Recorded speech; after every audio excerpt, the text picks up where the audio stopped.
You are listening to the Music Ed Mentor Podcast, where we help music educators like you to build, manage, and grow thriving school music programs and have long and happy careers. I am your hostess, Elisa Jansen-Jones, and today I've brought on one of the world's foremost experts in a truly relevant topic in music education today, social emotional learning. So, of course, my guest is Dr. Scott Edgar, professor of music at Lake Forest College in Illinois. Scott presents internationally on music education and social emotional learning and literally wrote the book and the workbook, Music Education and Social Learning. He's going to be my personal mentor today, and I'm taking you along for the ride. Now is the point in our podcast where I admit that yes, I do need a mentor in SEL. I am a complete novice when it comes to social emotional learning, or SEL, as I'll be calling it from now on because of my deep affinity for educational acronyms. I was fortunate enough last February to have my toe dipped in the SEL pool when I met my friend Paige Bell, who you may recall was my guest on an earlier episode of the Music Ed Mentor podcast, where we talked all about how to be a minimalist music teacher. Paige, when she introduced me, told me she has a band, and she and her bandmate write SEL songs. I have no idea what the look on my face was at the time, but it must have been interpreted as dumbfounded confusion, because that's exactly what I felt. You know me, I like to be in the loop when it comes to the hottest trends and concepts to implement in your classroom. So I was slightly embarrassed when I asked her, "What is SEL?" Unfortunately, it was hard for us to spend an hour delving into not only what SEL is, but how it looks in the classroom, how to implement it, why it's important, and how every single music educator in the country needs to be doing some of it right now, and how many are without even knowing it. To help me answer all these questions, and like I said, to mentor me through this, and you, that's why I brought on Scott, to help us answer all of these questions, and they are many, about SEL and its implications for music educators like us. So be sure to stay tuned, clear to the end, because we're going to get really deep into this. But first, this episode is brought to you in part by QuaverMusic.com. Whether you're already an SEL expert or just looking for some great resources to get you started, Quaver Music has what you need. And I'll be telling you even more about what they have because it's all brand new and outstanding, like you can always expect from Quaver Music. So be sure to listen to the end. You can also learn more about their resources for SEL by visiting quavermusic.com/SEL. And of course, this podcast can't happen without the generous support of Smart Music. Have you tried the sight reading builder in Smart Music yet? Sight reading has often been called the truest test of musical ability, so you should be working on it with your students every day. With the Sight Reading Builder, all you have to do is input your desired parameters, and the builder will create an exercise that meets your specifications. No need to invest hundreds of dollars into new method books that will soon be outdated. Visit smartmusic.com/SRB. That's smartmusic.com/SRB for Sight Reading Builder to learn more. And now, let's learn all about SEL with the master, Dr. Scott Edgar. Wonderful. So my name's Scott Edgar. I'm Associate Professor of Music Education at Lake Forest College, just a little bit north of Chicago. My area of interest is social and emotional learning and music education, and looking to see how we can help our students be whole humans, to help our students develop the skills to be self-aware and socially aware and make good decisions through our music classrooms. When I was a band director, I taught K-12 for 10 years of my life. And when I was there, I soon realized that so little of what we were actually teaching is music, that we teach kids. And these students are coming to us with so many challenges. And we are a little ignorant when we assume that those challenges are left at the door. When those students come into our classrooms, we really do need to help them have the skills to develop so that they can encounter those challenges, and then we can finally teach them music. The story that I usually tell is early on in my teaching career, I was band director in Ohio, and I had a clarinetist who came to me and said, she was the rock star. She was the soloist. She was the one who had it all put together. And she came to me the day before a concert of which we were featuring her. And she said, Mr. Edgar, I'm not going to be at the concert tomorrow. And of course, my initial reaction was, of course you're going to be at the concert tomorrow. What are you telling me? Yeah, you're the what? soloist. You're our feature. And she looked at me and she said, no, I don't think you get it. I'm not going to be at the concert tomorrow, and you're probably not going to see me ever again. She was basically telling me that she was contemplating suicide. And this was the place that she felt comfortable to seek help. I'll fast forward to the end. She's fine. She's married. She's a doctor. She has 2 kids, and she made it.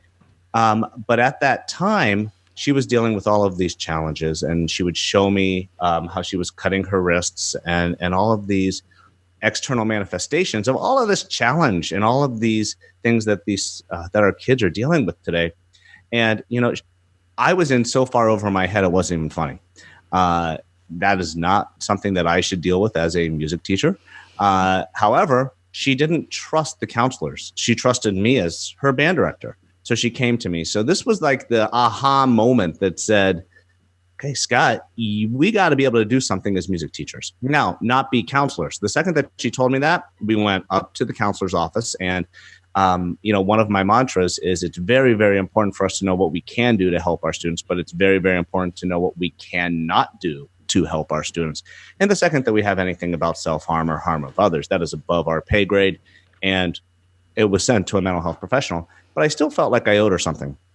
So after I finished my K-12 time and I went to the University of Michigan to pursue my doctoral work, that was when I started to look for some answers. What can we do to really, really help our teachers, help our students? And I came across this concept of social and emotional learning, which has been increasing in popularity, I guess would be the right word, or prevalence, since I've started looking at it. And it's just been, for me, the right fit so that we can not neglect our musical responsibilities, but also sort of help our students with these social and emotional challenges that they are encountering on a daily basis.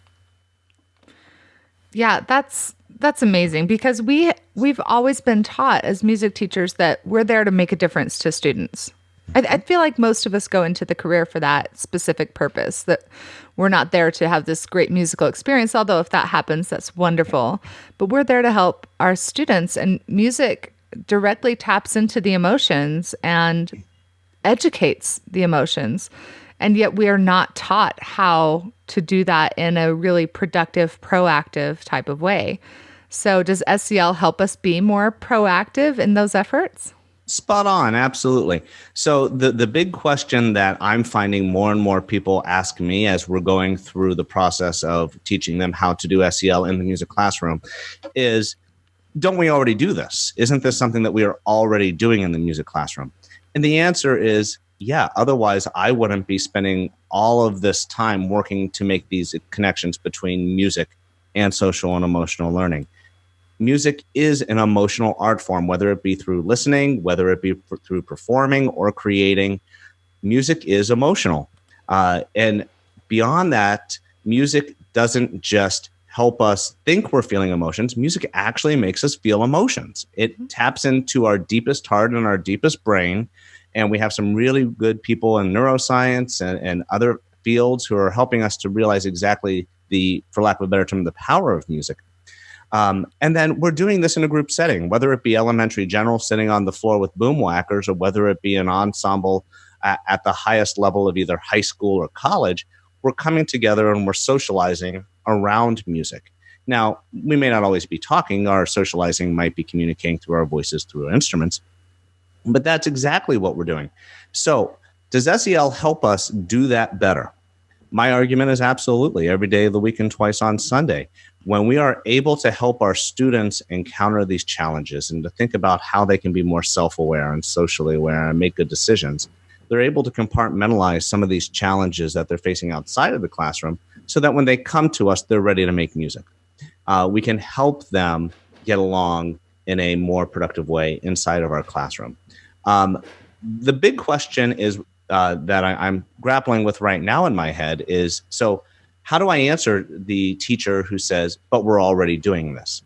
And my answer is, yes, we're already doing this, but are the students still having challenges? Yes. Are the students still struggling to get along with others in our classroom? Yes. I'm on enough Facebook groups where there's teachers who are saying about all of the social interactions that their students are struggling with in the classroom. So the answer is, we can do a better job.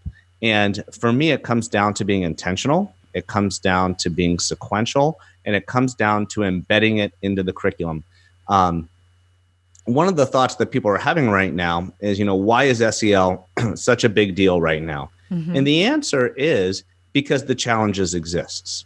And why is it coming into music ed? Oftentimes because this is a major priority for school districts across the country. This is something that school districts are wanting to implement more and more. And the problem is they're implementing it at a top-down level. And it's very scripted and it's very formulaic. And the students are rolling their eyes, and we're not seeing the translation to the music classroom. So my big thing is that it should never feel divorced from music. It should be music, music, music all day long. And then social and emotional learning is embedded into this. Music is the noun. We're never leaving the noun. We are music teachers. That's what we do. Social and emotional learning is just another way of being a verb. It's another way of enacting our musicianship. If you think about it, we use music to teach all kinds of concepts, from the presidents of the United States to the states themselves to the countries of the world to the ABCs right from the beginning. So why don't we use music to teach other things? Is that kind of what it boils down to? I mean, if you had to give me like the dictionary definition of what SEL is, what would you say? Yeah. So two different things that I'm going to answer there. The dictionary definition of SEL, the 10,000 foot view, is I like to think of it as preventative mental health care. We struggle with preventative health care. We struggle with preventative mental health care. SEL is all about giving our students the skill set to better encounter the challenges when they get to them. So it doesn't reach a point of suicidal thoughts and tendencies and other things that might derail either their academic, social, or emotional lives. So I would say the best way I can explain SEL, if you were to think of just three things, is for our students to be self-aware, socially aware, and make good decisions, with decision-making being the finish line of SEL. We want our students to be able to make good decisions. And if we really, really dig into the nuts and bolts of SEL, that's where it gets. So it starts with us being self-aware. The very first thing that I would always ask someone if they wanted to say, what's the first step of SEL is, are you able to describe how you're feeling? And the answer is often, I'm either good, I'm bad, I'm fine, or I'm tired. And tired is not an emotion, it's a physical state. So that leaves us with good, bad, or fine. So that is nowhere near enough of a vocabulary. Or hungry. Don't forget hungry. I have teenagers. I get a lot of hungry. And if we get hungry, then we get hangry. And hangry I could buy as an emotion.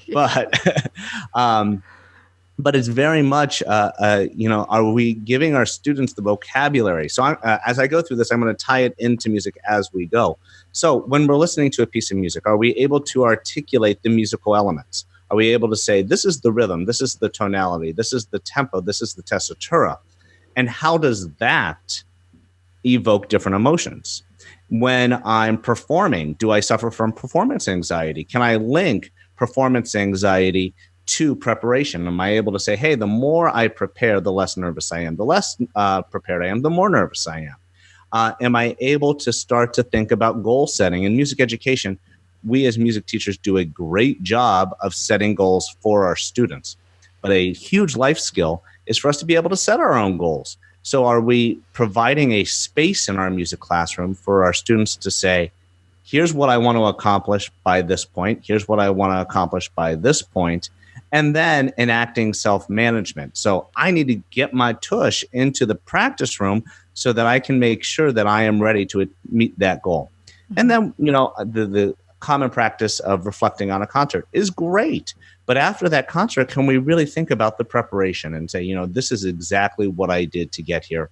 And am I happy with that? Did it reach 85%? Did it reach 100%? So once we are able to kind of compartmentalize and think about all of this self, then we're able to get along with others. We can't get along with others until we can say, this is how I'm feeling. And once we get on to social awareness, this is where I'm starting to appreciate diversity. This is where I'm starting to be able to look at the classes and say, these are the talents of the group. How do I fit into that? Obviously in our culture today, appreciating diversity is something that I think we can teach really, really well in our music classrooms. The big proponent now is to include a more diverse representation of composers. We play and sing and listen to a lot of dead white male music, and that is problematic. If I really want to appreciate diversity, I have to broaden that. What I usually say at this point is, I want you to imagine a role model. I want you to imagine a role model in your life. And if you have that picture in your head, not one-to-one, but more often than not, that role model looks and sounds like you. So if we want to provide a role model for as many people in our classes as possible, especially if it's a diverse population, we need to be including the music of a diverse population of composers. I'm all about hip hop. I'm all about thinking about Motown's role. I'm all about thinking about not culturally assumptive music, but where I teach, we have a very high Latinx population. And if it were to so call that population to want to explore mariachi, I love it. If not, I'm not going to force feed it to them because that's not what is relevant for them. If I'm in a population that wants to do steel drum or modern band or hip hop, I need to be able to open up my definition of music ed to do that. Then once we have all of those two components of self and social, then we'll be able to progress to responsible decision making. Am I able to think and analyze a situation, predict an outcome, and then try my experiment to see if the outcome is what I want it to be? A big thing to think about with responsible decision making is to recognize our strengths and needs. So if I have a piece of music in front of me and I'm a trumpet player, I see a really, really rangy piece. I may know that my tone quality in the upper register might not be it. That's going to be a challenge. I'm going to need to make a responsible decision to get better at that component. So linking it to music, those would be the big parts about SEL when we think about how it links to music education. So when I'm implementing it into the classroom, because I feel like you've done a great job explaining to me kind of what it is and why it's important. So now explain to me what it looks like and talk me through the elementary classroom versus the middle school classroom versus the high school ensemble classroom. I know that's asking a lot in one big question, but is it just songs that we learn, or is it adaptive behaviors? Is this something that you integrate into your daily lesson plan, or is it something that you take time away maybe once a week to focus on entirely? Yeah, great questions with this and huge questions. A lot of the work I do with professional development with teachers across the country are the main question that we need to answer is, how does it fit into your classroom? So to really answer that question, I need to have a conversation with the teachers and say, how comfortable are you with this? And then we're going to start a journey to figure it out. You mentioned a couple of things, and then I'll walk through the different levels about what it looks like. Songs, absolutely. Sure, if we can come up with a song that works, that we can talk about feelings and emotion, especially if we're looking at elementary general, sure, that works. And then we can sing about that. I think that SEL being the verb and music being the noun, we are only as good as the noun that we're mapping that onto.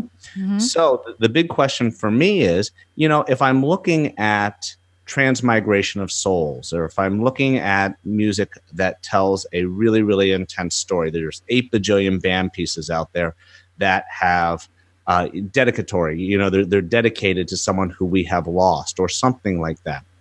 That is a really good noun, because then we're able to say, when's a moment in your life that you've experienced loss? How did you navigate grief? What did that look like? And we're doing that through the music. that answers I hope that answers the question about this idea about, the noun and what that looks like. Music, the starting point for a teacher to feel comfortable tackling SEL, the starting point always has to be do what you're always doing, and let's figure out a way to add something, just a layer on top of it, and just kind of give you a different lens to look through. In elementary, it's often as simple as saying, here's a piece of music. Let's go ahead and doodle. Let's do a listening map. Let's think about how it makes you feel. Let's do some Dalcroze activities so we can get our body moving. How does the emotion make you feel? One of the activities that I really, really enjoy doing is maybe we listen to a movement of Carnival of the Animals. And we listen to that, and then the students have to assign some emotions to that movement. And then they develop a plot, and then they act the plot out. Another really strong way for them to start thinking about the performance element is maybe they have an opportunity to have, I got to tell you, I'm not a huge fan of practice records. But especially if we're looking at the elementary level, beginning band, choir, orchestra, elementary general, and anything like that. What instead if we asked about minutes, which I'm not a fan of? I don't care how long my students practice. I care that they are practicing well. We give them more of guiding questions to think about their progress, to think about the process, to think about what goals they want to achieve. How do those goals affect the group? And then how are they able to improve through the practice process?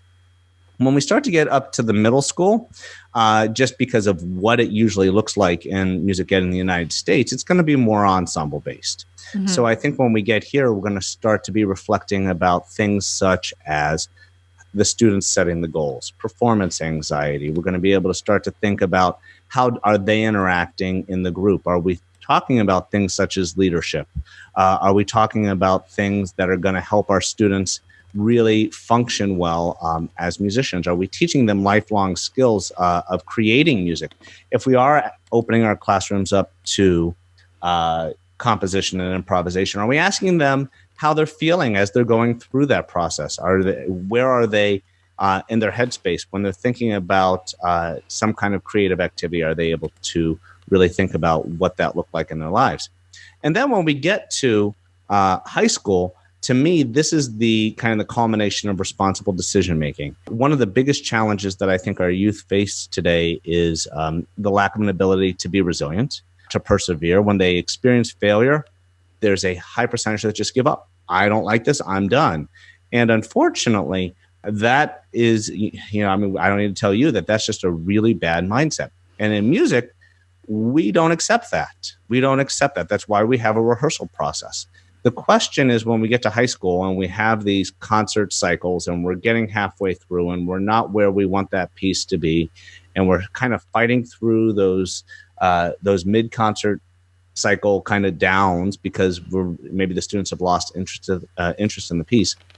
Are we really able to kind of put it back on the students and say, why is this difficult for you? Getting them to articulate, to have some of these discussions. One thing that I do just want to stress, SEL doesn't need to take forever, okay? SEL doesn't need to be something that's going to stop the entire class. SEL can be something that is a 2-second exit slip. SEL can be something that is a quick conversation when the rehearsal isn't going well.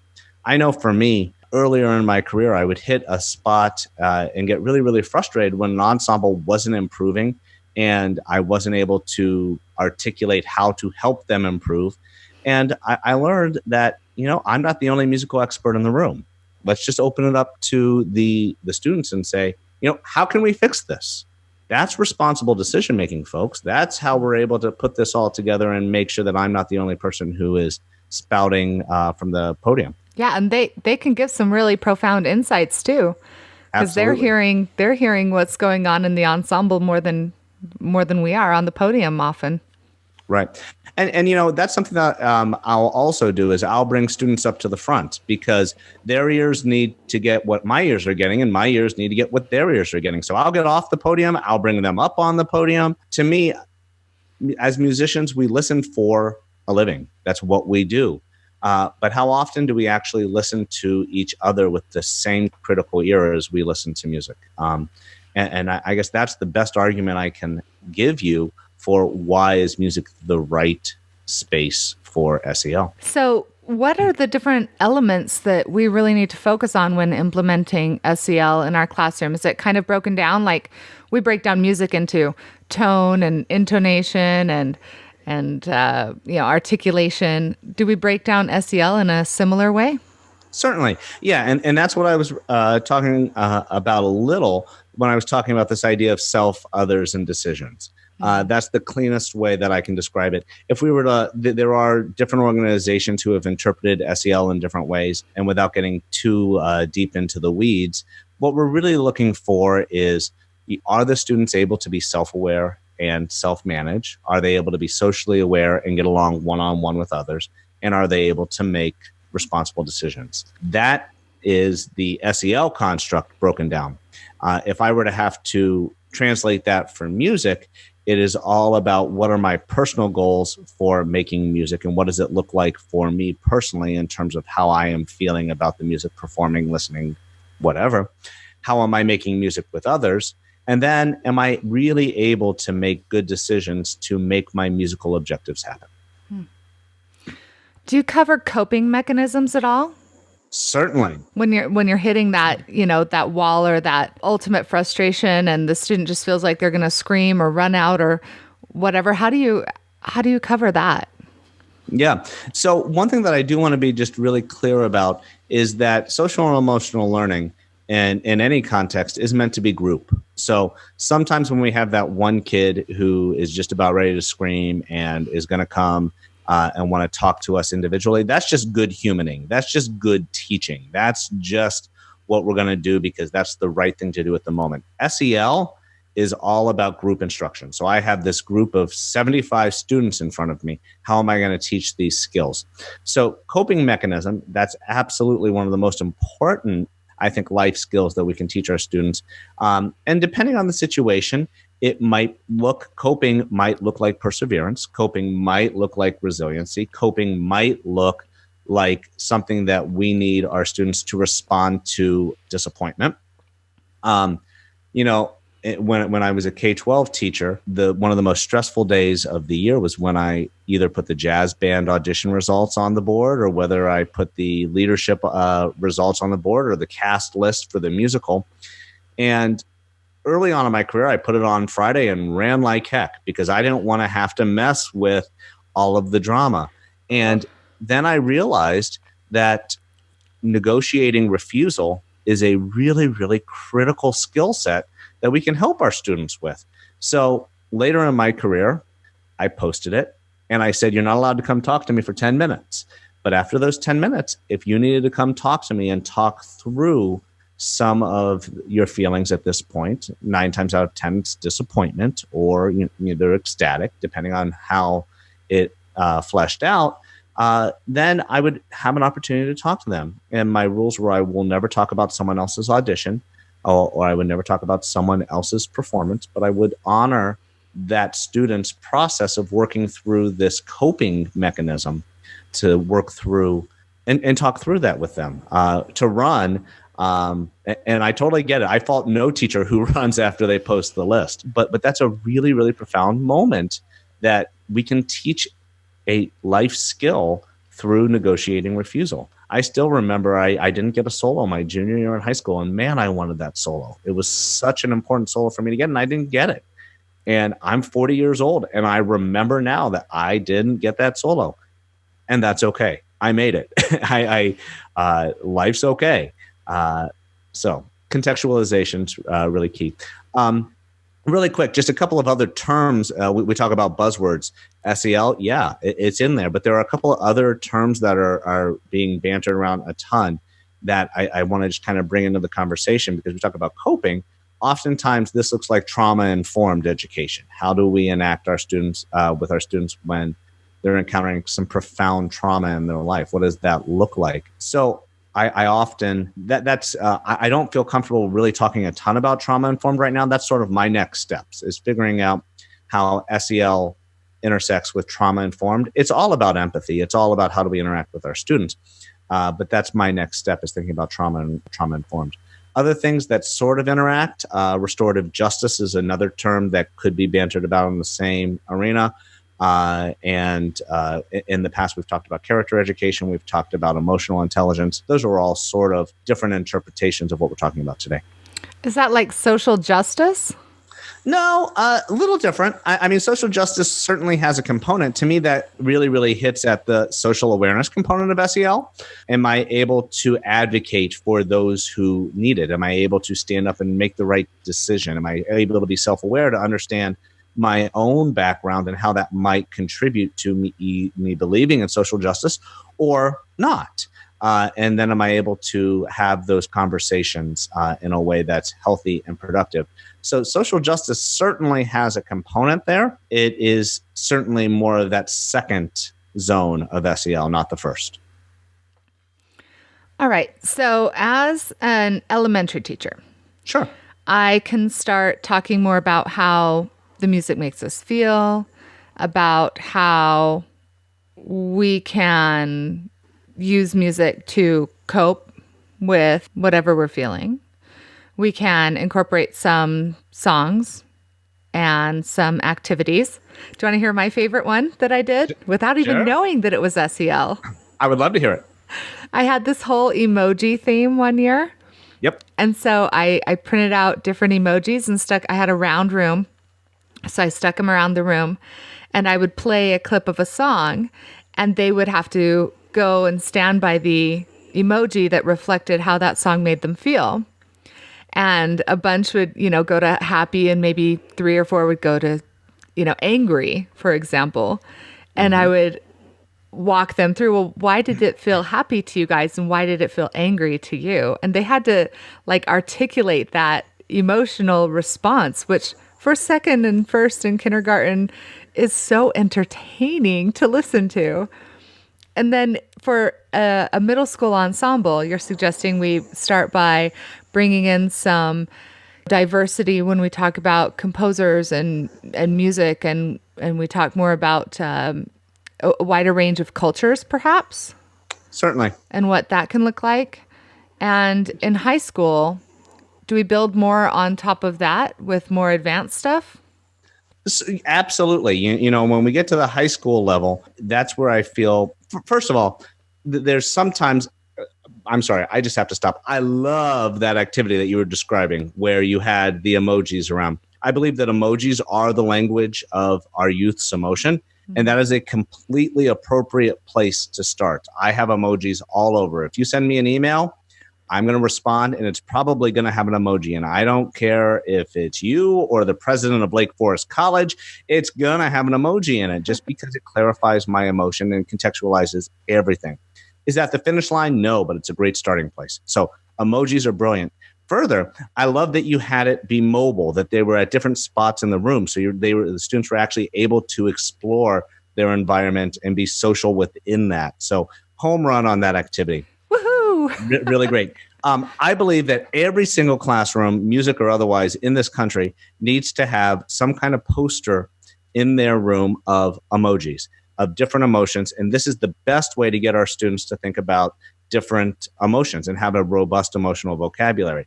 So, don't give up on that ticked off picture of Beethoven, but I think we can also have a nice poster of all of our emotions. And so many things when we start talking about therapy or anything that is SEL related, because it is a construct related thing, are outrageous. But you can get a really nice emotion poster on the Amazon for like $4.99. So I highly recommend that Somebody should make an emotion poster using composers.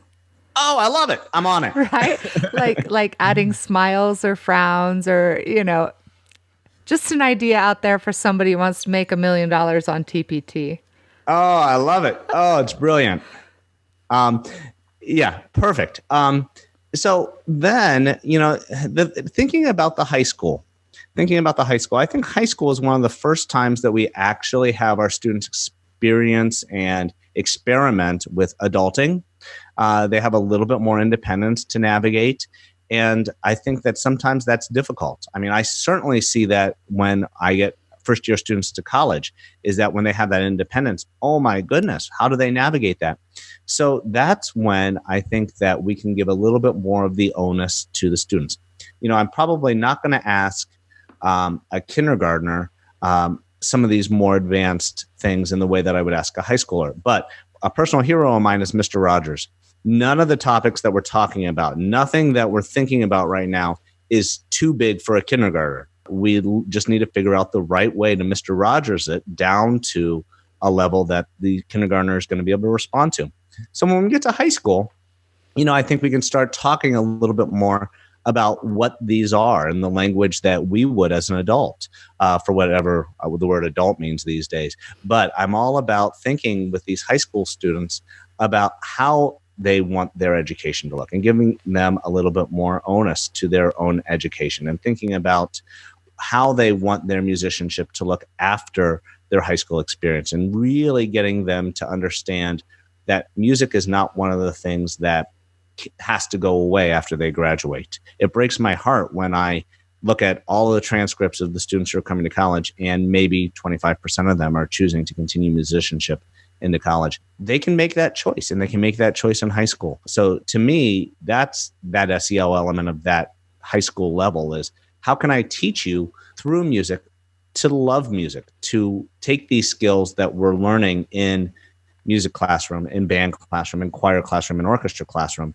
and put those into your day-to-day life so that you can be a little bit more self-aware. When we get to high school, it's tend to be a little bit more performance-based. So this is where I think we can really start to talk about preparation and performance anxiety and what does that look like in goal setting. A big thing that I have that's important whenever we have students goal set is that they goal set short-term and long-term. Mm-hmm. Because if they have long-term goal sets only, when they don't achieve that goal, oftentimes that means that it is an utter failure. So I didn't pass my 5th grade hot cross buns playing test. I'm never going to make it into the Chicago Symphony Orchestra. Well, no, that's one huge long-term goal, and we're going back to 5th grade. So if we had all of these incremental goal sets and you don't make it one of these formative ones, there's other ways to get to your end goal. To me, this is the best way for us to help foster resiliency and perseverance when students don't succeed the first time. So talk to me about what success looks like.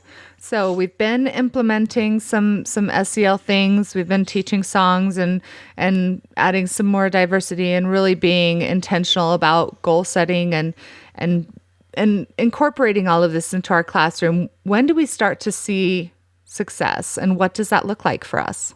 Yeah, so the when is a really tough question. It depends on starting point. We all know adults who we wish were more socially and emotionally adept. So this whole idea of when, and it's very developmental. It's very much when is the right time for them to achieve success. I've seen kindergartners who are more self-aware than a lot of adults. And that's so this idea of when, the second that you start asking the students to reflect and you start having some of these prompts and you start to say, how do you feel we're doing right now as a group? How do you, and getting the students to maybe do just a quick exit slip, you're going to see a change of culture, because this is something, especially if you haven't been doing this on a regular basis, you could get pushback. You could say, this isn't from the students. This is a music class. We're supposed to be making music. And this is a process for this to be part of the culture that we're starting to do in our music classes. When we look at this idea of when, you're going to see something immediately because you've changed something that you're doing in your classroom. In terms of what we want the progress to look like, there are, I could dig into benchmarks and standards, but I'm not going to do that today just because that's not going to be practical for most of us as we're starting to implement. But is that in your book? Yeah. Yes. All of that information is there, but it's all about getting our students to start their journey. It's to start the journey. And the first thing that we're going to look for is a little bit more of an awareness of self. Like I don't want to sound like a broken record there, but can we get the students to start speaking in terms of some of the vocabulary? I mean, the words that I would want to hear the students saying are just a more robust emotional vocabulary. My favorite word of all time is empathy. And, if we can either hear it or see it, to me, that is a testament of success. Now, what does empathy look like in the music classroom? It could be anything from looking at the students in front of you and seeing a student helping another student. It could be a student helping you. It could be an ensemble learning about balance. And, I need to be empathetic to that second bassoon so I can hear that. And if I'm a trumpet player, I need to back off so that's balanced. That's musical empathy. Now, would I always call that to an ensemble? No. Depends on my teaching style, depends on your teaching style. So it depends on what it looks like. And then the end goal for me is that our students are going to be able to come together and make great music in a responsible way. And they're going to be aware of when they're bringing their A game. They're going to be aware of when they haven't reached their mark, and they're going to be okay with that. And they're going to be able to look us in the eyes and say, you know what? I just had a lot going on today, and I didn't find the practice room. And I get it. And my decisions have consequences, but know that I'm going to try better. To me, that is a beautiful moment of we've taught them life skills that they needed to reach a point. It didn't happen, and that's okay. But they're going to make a plan to do it better the next time. When I go out and work with schools and work with teachers, where I really see this starting to click is when, this, and before I even jump in here, this isn't about classroom management. This isn't about behavior. This isn't about any of that. This is about development. This is about skill set. But when I go into these schools that are doing this, there's nothing. There's no distraction. There's no students bickering. The students are able to come together for a common purpose and realize that they are there for a mission. They're able to articulate it. They're able to say, you know what? This is where it is. And when we fall short, they say, yep, I fell short. Okay, let's fix it. And it is a much more dialogue-based classroom. It's a much more, I'll use the word healthy. It's a much more feel-good classroom, if nothing else. I walk in and it's relaxed because all the students are able to say, I have a concert in 4 weeks, or, hey, I need to make sure that all of my Orff instruments are put away and I have a job to do and I need to do it. And it just happens. So many of the struggling things that we do in the music classroom, SEL can help with that. SEL can help with that. I said not about classroom management, but if you do all of these things and you start to make this part of your culture, the things that we traditionally do call classroom management aren't going to be a problem. So I'm sold. I've already been doing some of it, and now I'm going to be really more intentional about making it happen because I want to see these results for my students because I genuinely care, let's say. What needs to happen in my classroom to kind of prepare the stage to start implementing some of these things? Is there some prep work I need to do ahead of time? Yeah. So the first thing, you used the most beautiful word I could have asked for. You care.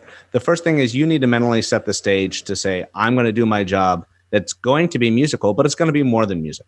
That, if my one job is musical perfection, then you may get that. And some of these skills that we've been talking about might kind of bleed into the other side of things, but it's not a guarantee. So you need to, as you just beautifully said, care. We need to care about our students enough to want to tackle this. We need to start thinking about what motivates our students. We need to think about what are their motivations in our classroom. And oftentimes we reach a point where our students' motivation is actually our motivation. And we need to ask them, why are you in this classroom? Why do you love music? What could make your musical experience better? And that's honoring the student's voice. And that's going to give us an opportunity to start to construct some of these activities, to start to construct some of these ideas. A couple of, the big thing that I often work with teachers on, day one. So tomorrow you go into your classroom. What's the easiest way for me to take step one at SEL? And a couple of really easy things are just either a quick exit slip. So some kind of quick, either Google form or hard copy question that you want the students to answer. What are your musical strengths and weaknesses? What was one good thing that you learned today? How could we fix this musical problem that we're feeling in the music classroom? Another way that I like to get as much information as I can as quickly as possible. So I do an activity all the time called Fist to Five, where I just have all the students put their hand up and fist equals something, 1, 2, 3, 4, 5. And they're able to articulate very, very quickly where they are. So it might be, How well did we do this? Fist to 5, go. A couple of things to think about. Sometimes we would want our students to close their eyes. That is a level of vulnerability. So we have to be aware that closing eyes is not comfortable for everybody. But that's certainly something that would allow our students to make a decision without looking at their peers. I always did thumbs up, thumbs side, thumbs down. Yep. I like that a lot. I would say I like that a heck of a lot more than thumbs up, thumbs down, because we are not black and white thinkers. And the thumbs to the middle certainly gives us another layer. The fist to 5 just gives us more options within there. And yeah, because I would find some of my older students being, I mean, this is easy for kindergarten, first grade, second grade. And then some of my 4th and 5th graders would be like, well, I'm not quite all the way there, but I'm not halfway. So they would start to kind of define it themselves too. Oh, I love that. I love that. Yeah. So, I mean, that to me is the easiest way to get students to self-reflect, is just say, how did we do on this? Go. We live in an assessment crazed educational culture right now. So there are a lot, when I don't know if this was going to be one of your questions. No. I think that's an understatement. Please continue. The big question, but the good news, first of all, is I think our pendulum's starting to shift back our way a little bit more. Mm-hmm. That's my gut right now. But we don't want to add more assessments.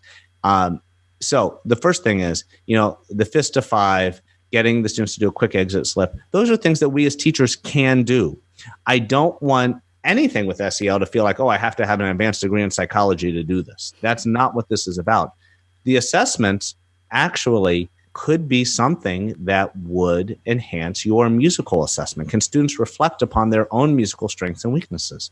Are students able to talk about, you brought up social justice, diversity in the music classroom? Can we put them on scavenger hunts to find more diverse music? And all of those things could double as an assessment in your music classroom. It could be an assignment, but we're also starting to unpack a little bit of this social self side of things. So how can we collaborate with our school and district SEL kind of initiatives? Because this may not be mandated for us, but it is for other teachers in our school. Go on. No, sure.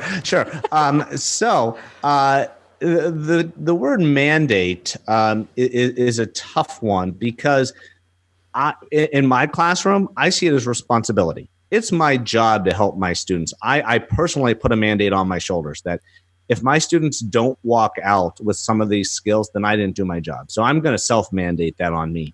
But you're spot on. Depending on the state, some of the states are doing some really good work. And I'll talk about policy for 2 seconds and get off of it. Some states are doing some really good policy work. Illinois leads the country in SEL policy. And my friends in New Jersey are doing some absolutely amazing work, finally linking SEL standards to the arts. And there's different piecemeal initiatives across the country that we're starting to work on to make this easier for teachers. So the answer is, if you have an SEL program in your school, the answer is ask a lot of questions. The answer is saying, how are you doing this apart from the curricular area? Is it curricular? My belief is, whether it be music, whether it be language arts, whether it be history, for SEL to be optimally absorbed by the students, it needs to be curricular. Okay. Students tend to balk at if it's happening at advisory. They tend to say, I'm going to eye roll through this one because I'm getting a scripted card about my feelings. And that's not what this is about. This is about thinking about our lives and our passions. And if we're passionate about science, well, then let's look at the scientific method and think about what that looks like in terms of making good decisions and hypotheses. I'm going to hypothesize that if I do this, it's going to result in this outcome. Okay, that's relevant to my life. If it is music, great. If it's history, well, let's look at Hamilton and Burr and how did they feel when they were dueling and what were their situation and what did that look like? Oftentimes we stop at history and we don't really start to imagine ourselves in those shoes. empathizing. We can do that with composers. We can do that with compositions. We can do that with anything. So the answer to your question about how do we play well in the sandbox, for lack of a better term, is ask questions. Oftentimes, we're not included on these conversations. For SEL to be optimized, it should be embedded in the whole school culture. Unfortunately, it doesn't always look like that. So we're kind of left out. We're in our back cave. So we need to think about how we can kind of align with that if that's appropriate. Or we can think about how we can kind of go off in our own direction a little bit, if need be, and interpret these things for music. Okay, I have to go back to Batcave. Yeah. Yeah. Because it's so true that we're often put just in the back of the school. I've actually been told, like, oh, I forgot you were even here. Yep. Like, our back really? cave. How can you forget? My class is the loudest. And our class is the reason why students love to come to school some of the time, It's amazing to me that we can be forgotten. And it's tricky because we don't want to alienate any of our colleagues. But if your experience was anything like mine, when I went back to a school after I graduated or move on, who did I go to? I went to the music teacher. I went to my drama teacher. I went to someone in the arts who I resonated. Now, if I were, say, a physical education teacher, I probably would go back to that influential adult. So I don't think we can assume that it's always us, but I think for our students who we see year after year after year, and we develop that relationship and we develop trust, that's the place where they're going to come back to us. And that's why we're the right person to help have these discussions. That's very true. We often see our students more outside of school as well, in extracurricular activities and stuff like that. And my daughter's a junior in high school right now and has her band teacher for 4 classes a day. Yep. You can't tell me that he's not the most influential person in her life, right? He sees her more than I do. Let's be honest about that. I can't tell you the number of times I've been called dad. It just happens. And it's been, that's interesting. You're seeing things from the other side. And I really believe that those relationships and the time that we spend really help us. And the other piece of this is because we see them outside, we develop relationships with the parents. We develop relationships with maybe siblings. We have 3 or 4 of the same family in, and we see that. That's powerful. That's powerful.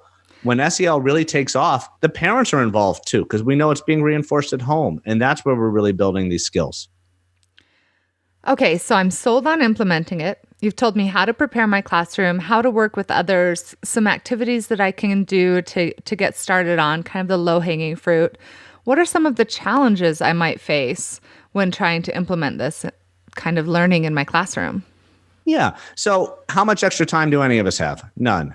So my belief is that this should be embedded in the music classroom. But there's a potential that if you wanted to do some of the less low-hanging fruit activities, that it would take some classroom time. That'd be something that you would have to figure out how it fits well in your teaching style in your classroom. That being said, I think that a quality SEL education in the music classroom doesn't need to take a lot of time. You might get pushback from students who say, I'm in a music classroom. What are we doing talking about our feelings? Okay, I get it. If they're not used, we know how well adolescents like to talk about their feelings. Doesn't happen all the time. So there might be a little pushback there. The challenge is you might also find yourself in front of that Indiana Jones boulder coming down, because when the students start to think about these things and decide that, hey, this person is taking an interest in my life outside of the music classroom, I'm going to trust this person. And I'm going to go to that person with these challenges that I'm experiencing, which is great. But oftentimes we find ourselves in that position of, whoa, that's not me. I'm not able to help you with that challenge. That's the counselor. That's the therapist. That's the social worker. And that's completely right. But that's going to be a big challenge. I think the biggest challenge, if I had to say one, is finding the right fit for you. Just experimenting with this, finding out what works, finding out what doesn't work, and being faithful to the process, that if it doesn't happen on day one, and there might be a little pushback or a little bit of, hey, this feels different. Well, just because it feels different doesn't mean it's bad. So sticking to the process until it starts to feel a little bit more comfortable. Well, the good news is that a lot of us are already doing that.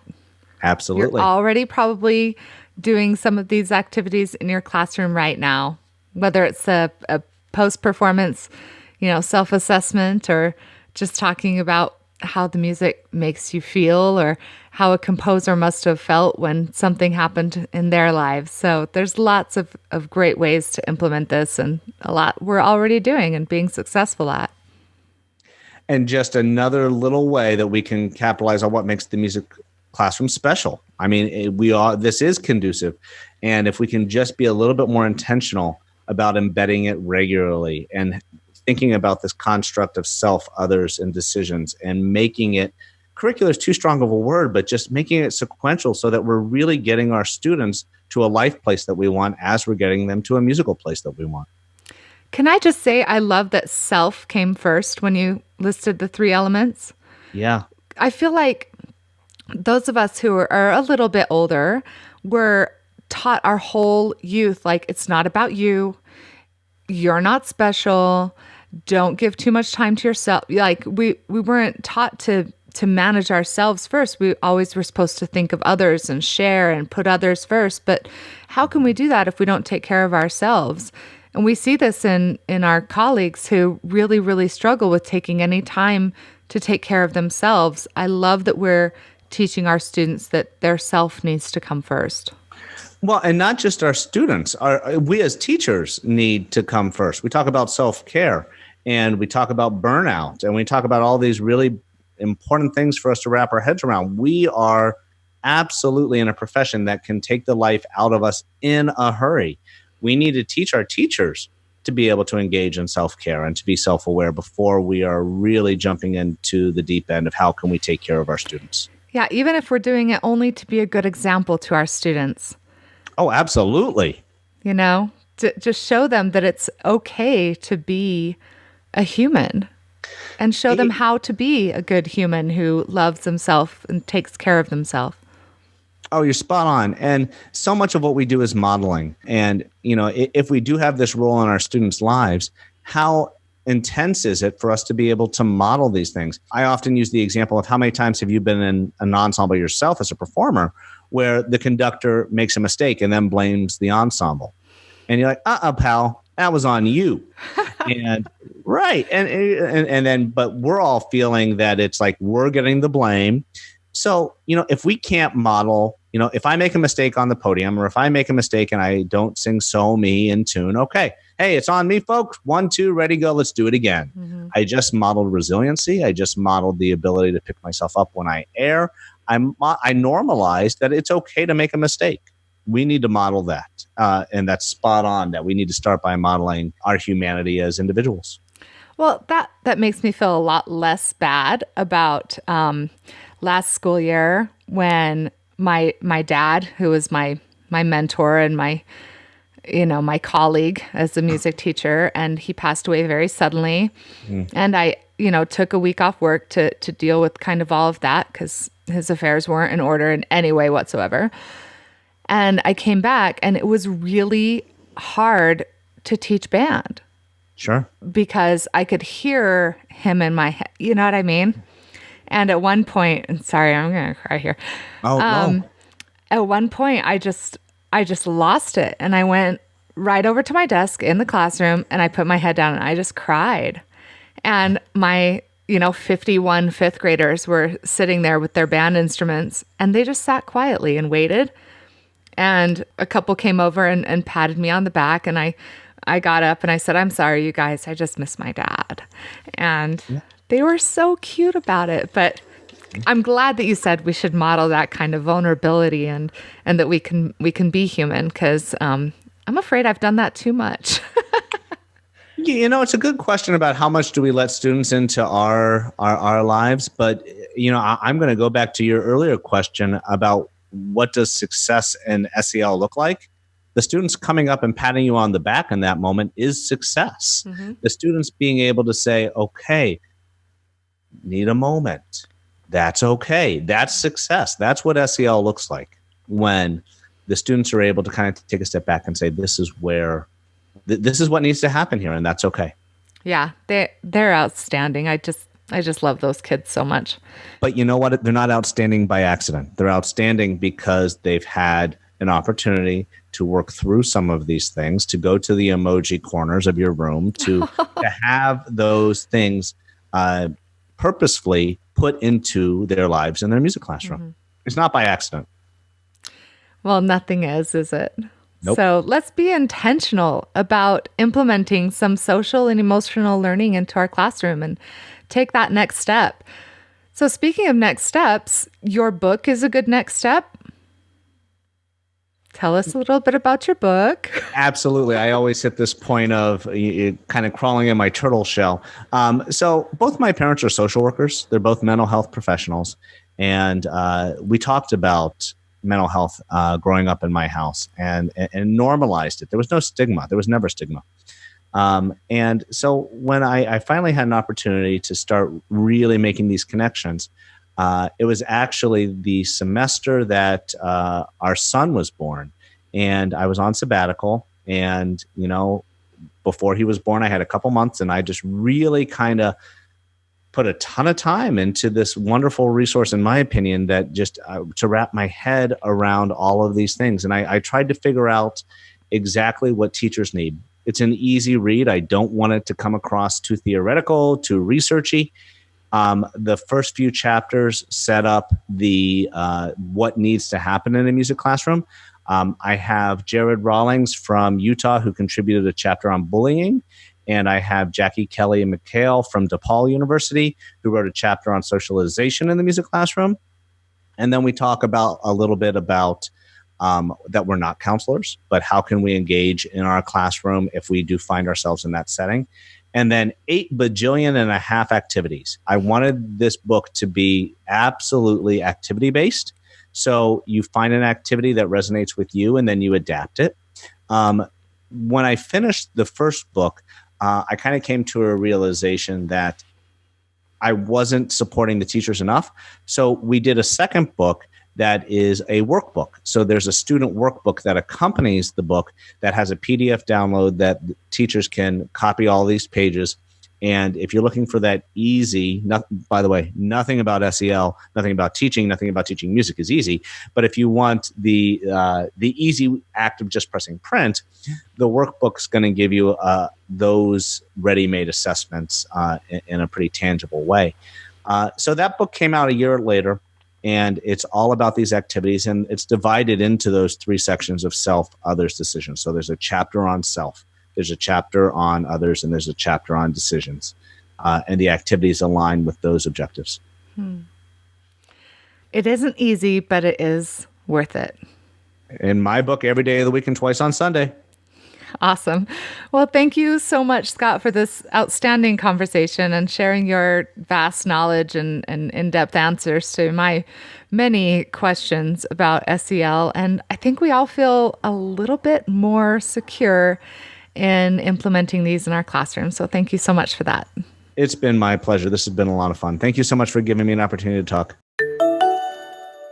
My friends, I know you probably have even more questions about SEL now than you did at the beginning, and I want you to know that's okay. This is a journey, and we are lifelong learners.